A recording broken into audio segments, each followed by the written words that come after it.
What's going on, everybody? LK here, back at it again with another video, and today we are kind of going to go back to a topic I talked about last month. So, partly because the tier list video I made, the transfer from Twitch got screwed up, so the beginning characters, aka the top tier characters, didn't really get discussed that much. Plus, we got way more interest on that Bardock video, why people were dropping Bardock, including myself, than I thought.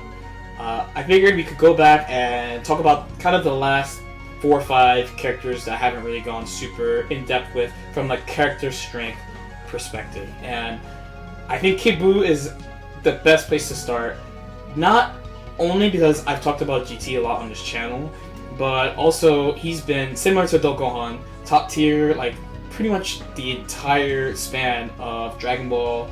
And I know people complain about him, but I don't feel like it's as ferocious as GT. And also you have the thing where I feel like in the Dragon Ball fighter scene, like people recognize the character strengths, but they never actually complain about the actual character strengths or even understand what the actual character strengths are. They just follow like the meme thing. So let's say Teen Gohan, oh my god, LOL, square, when he has like a bunch of other ridiculous stuff. So with that in mind, starting with Kid Buu, who probably first take of the video, I think is the best character in the game. As I said before, he is the #1 character, the true menace, the true ruler of the game right now. GT I think is number 2, Teen Gohan number 3. Why do I think Kid Buu is the best character in the game? We're going to break it down a little bit. We're going to talk about neutral, offense, so like block strings, right? Defense, a little bit about combos, not too much, and then what having Kid Buu on your team actually like does for your team. So if you're talking about offense, and when I said offense, I meant to say neutral. When you talk about neutral, he has really good neutral. We all know he has stomps. This is not as good as it used to be, but still really good. Just the fact that he could throw in with it. He has a really good key blast for full screen, including an anti-air key blast in full screen, which is a pretty rare tool in the game. Characters like 21 has this type of move, Vegito has this type of move and a special move, but this is a pretty rare tool in the game. He has ground, I know of course, LOL, Kenny Beam, but he's got ground and air beam. And he has a very important thing that he can move in the air very well. He's small, hard to catch, and he could move from like air to ground very quickly. That is all pretty good. Most of the good characters in the game have some combination of either like good key blast, able to get in quickly, able to move in the air easily, or like some type of neutral control with either good key blasts or beams, and he has pretty much all of them, right? Now, pressure is probably the place where I would start to say, from an individual character standpoint, he really starts standing out, because he has, despite being like nerfed, he has things that got nerfed but still are like fine or really good, and he has things that other characters can't do very well that he could do very easily, trivially almost. So the #1 good thing, the overarching idea, is that he is better at taking turns back than other characters. Most characters in this game have things like, say take this move, right? So this is like -4. So most characters do things like, oh, I'll do my block string, I don't have assist anymore, I'll do a move like this, and then I'll like try to slip out, try to like gamble a little bit, or like give you the turn, right? Or I'll backdash or whatever. Now Kid Buu has a couple of moves that let him reset pressure better than other characters, which means he gets more opportunities to mix you up. So one, of course, the main one would be 2S. This is ridiculous. So back, when was it? I think it's like the Evo patch. So before the Evo patch, what you used to do Kid Buu is you would 2S, you would call your assist, and you get like a high level. Pretty simple. So they changed it by making the key blast go down at the character instead of going over if you're like in a proximity range, like close enough, right? So once you get to around here, you start throwing up. But if you get here, then you throw down. But he keeps his air action still, so he gets a lot of guessing games here around that move. That's pretty hard for people to beat. It's definitely weighted in his favor. You can win for sure, but it's definitely weighted in his favor. And if you choose like a more passive option, like just blocking or like trying to reflect and see what he does, or if you reflect the wrong thing, he will stay in and he gets his assist back. That's incredibly strong. It's one of the main reasons why his offense seems so good. His Ki Blast in general is pretty good. This move is like -3. Most characters don't have -3 Ki Blast like that. And he's able to go to 2S from like anything. So you have the first part where you're waiting for 2S and waiting to make a choice off 2S. And because of that, he resets pressure earlier than he should, and then he's back in anyway. On top of that, he's really good against reflect between his air attacks being really long and like his mediums being really long like that. A lot of people are good at like staying in. It's hard to push him out with reflect and stuff.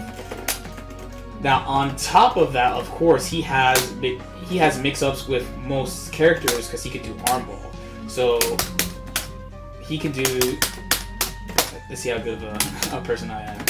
As we've seen many times, he could pretty easily do buttons, assist, arm ball. And he doesn't need a lot of block stun to do that. He could do it with relatively small, not tiny, but like relatively small block stun, as opposed to most characters needing a significant amount of block stun to do mix-ups. That is pretty strong. Defense-wise, he's got like the normal suite of, like, he's just small. He's got like the main like 6-frame move. His level 3 is noteworthy because of how big it is. Can I set this up? Okay, maybe not that high. Maybe like here. Take it from here. Oh wow, he is small. Stand up, Kid Buu. Yeah, so there's some setups. This is kind of hard to replicate. There's some setups where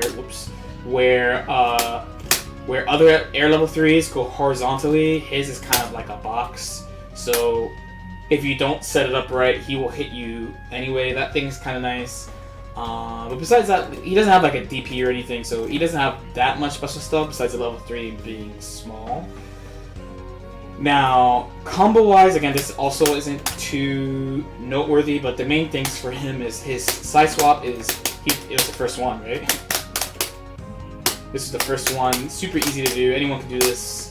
And as more people use him, it's the same thing as with GT Goku, like, as more people use him because he's strong, people optimize more and more and more. He has a lot of like, I don't know the actual corner route, but he has a very good corner extension, which doesn't seem that hard, where you land with like JS and like pick up with 5L into more stuff. He pretty reliably two-touches characters, and one of the original weaknesses of him was that he wasn't good at building meter or drink damage. So the fact that he could two-touch you pretty reliably is quite good, considering his offense and his neutral.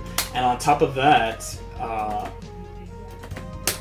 he is a rare example of, because his pressure and his ability to get assist back is so good, he's a rare character that doesn't rely on snap to continue offense. Or another way of putting it would be, he doesn't need to snap you really. He could just like target a specific character and just kill.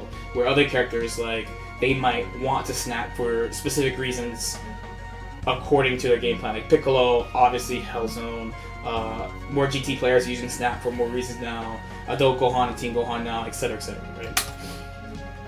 So the last point really would be, what does he add to a team? Like, what does he do for a team when he's on a team? Because you gotta remember, when we talked about Bardock and like why people are dropping Bardock, he adds a lot to the team. Having Bardock adds a lot to your team, but people were able to find merits of not playing him anyway. And I do think there's probably, not many, but there are reasons to not play Kid Buu. But when you have him on your team, the main thing is you fix a big problem with a lot of people's teams in general, especially if they're not playing like specific characters, where he gives characters mix-ups and gets mix-ups for characters. So just having him on your team means that you, like, two of your characters definitely can do something. Like, if you can't figure out how to use this assist with your character, then I don't know what to say at this point. So him being on your team solves 2 slots worth of mix-ups pretty much at the same time until he dies. both if he's on point, because you're going to do armball stuff probably, and if his assist is available, because you're going to just do like, just call him after that type of string, right? That is probably the main reason he is so prevalent, because if you don't have him, then you have to just solve mix-up somehow. So this was the main thing about Bardock GT SSJ and why people don't play it. Despite it winning so many tournaments, people don't play the best team in the game because they don't know how to hit people. It's pretty straightforward. When you have Kid Buu, you do button Kid Buu, you do button Kid Buu somehow, and you just do something. Like I just made that up. I don't plan. I just made that up. Like, it's that simple. And the opposite is true. Say when he's out, you do button, whatever. You know, I just made something up into armball, and then you just do a mix-up. It's much more straightforward than what other people have to do. So, for example, since I use 2 beams in Team Gohan, like, I have to try to find specific situations and specific sequences to do mix-up if I catch people blocking. It's definitely possible, right? Definitely possible, but it takes some research. But with Kid Buu, if you have Kid Buu, you just do it. It's very nice, straightforward, and easy. On top of that, you get like a neutral monster, a pressure monster. You get a lot of opportunities for offense, and overall, the main 2 general ways, not talking about win conditions, but general ways to win games is either neutral or offense. So he kind of does both at the same time. Let me know if you have any questions about that. I didn't really touch on, I guess I could say real quick, like, because pretty much if you're serious about this game, he's a character you really should be thinking about playing if you're really serious about the game. There's not that many reasons to not play him. Generally, it's just either you just don't want to because you don't like him or something, or you have some type of other game plan in mind where you don't need him. The latter is me. Like with my personal team, I don't need him to do what I want to do, and he kind of actually makes it harder for me to do what I want to do. There's also the other thing about overall team comp where, like, generally people do like a Kid Buu GT, for example, is pretty common. So if you're running like Kid Buu GT, like this team here, like this is a team I've seen played. It's a strong team, but you can kind of target like a character to kind of ruin the game plan pretty easily, and it has a really bad late game. Like the mid game, like 2 characters, the mid game is like okay. The early game, 3 characters is really good, but the late game, like 1 character is kind of a struggle no matter what with a team like this, unless you just play 2 neutral assists with him, which is also not a bad idea.